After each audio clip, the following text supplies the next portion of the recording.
Hello, Lancer Nation. This is Miss Becky from Room 22. Today, with permission from Source Books Publishing, I'm going to read my favorite Easter book, Tiny the Michigan Easter Bunny, written by Eric James and illustrated by Sarah Sanchez.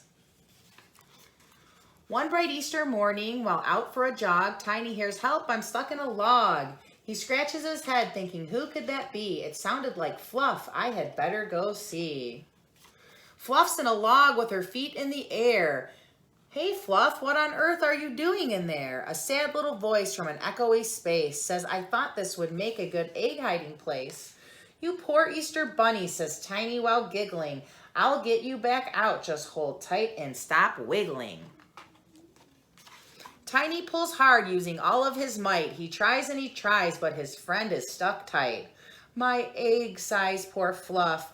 "Who'll deliver them now?" "I'll do it," says Tiny. Fluff laughs and asks how. "Don't worry, dear Fluff, leave it all up to me. I watched you last Easter. How hard can it be?" This bunny looks funny. Yes, something is wrong. His feet are too big and his nose is too long. His skin isn't furry, it's wrinkled and rough. His tail is too thin and it's not made of fluff. He's run through Ann Arbor and Marquette already. He's all out of puff and his legs feel unsteady. He hops, then he stops, then he hops a bit more. Then he stops all the hopping and flops to the floor. "Hello," squeaks a mouse in his fake bunny ear. "Oh my, how you've grown since I met you last year. I'm Marvin, remember? You're running quite late. I'll help if you like." Tiny nods and says, "Great."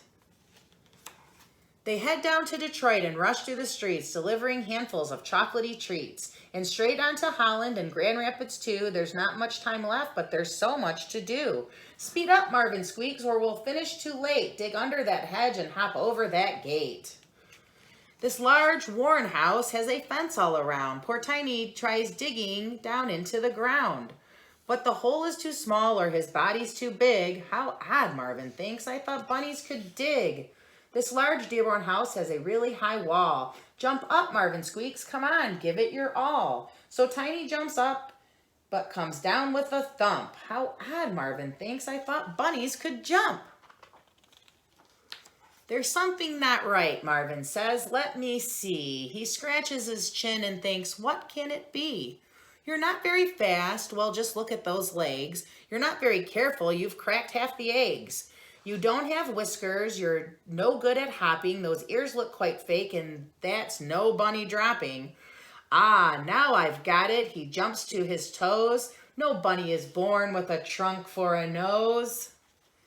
Tiny starts crying. He wails, "Yes, it's true. I thought I could do the things real bunnies do." "Don't worry, it's fine," Marvin squeaks, being nice. "Do you mind if I offer a little advice? You need to start using the talents you've got. Be proud to be you. Don't be something you're not." "What talents," says Tiny. "What things can I do?" He blows his big nose and then chew. "Eureka," squeaks Marvin from high in a tree. "That's wonderful. Big trunky nose is the key. It's strong and it's long. It can pick up things too. It's perfect for seeing this Easter job through. We'll put it to work just as soon as we can. Let's head on to Lansing and test out this plan. This house has a fence and this house has a wall, but with Tiny's big nose, there's no problem at all. His long nose lifts up, reaches over the top, and he drops an egg down on the lawn with a plop. And look at the hole in this fence, that'll do. There's room for an egg and a trunk to fit through. Now the job seems quite easy. Well, that's how it goes when an elephant uses his brains and his nose." But daylight is breaking, the sun starts to rise, and home after home stands in front of their eyes. "I don't think we'll make it," squeaks Marvin. "Oh dear, hang on," Tiny shouts. "I've a marvelous idea." He sucks all the Easter eggs into his nose, and when his trunk's full, he takes aim, then he blows. Look at those eggs blasting out of his trunk, landing on logs with a thunk, thunk, thunk, thunk.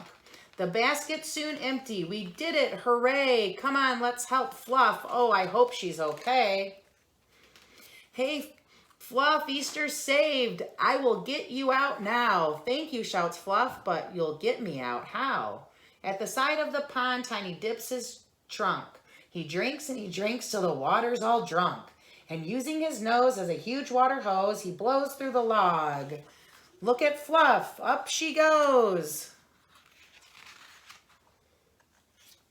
Happy Easter, Michigan. So I hope you enjoyed the book, and I hope you have a wonderful Easter. Bye-bye.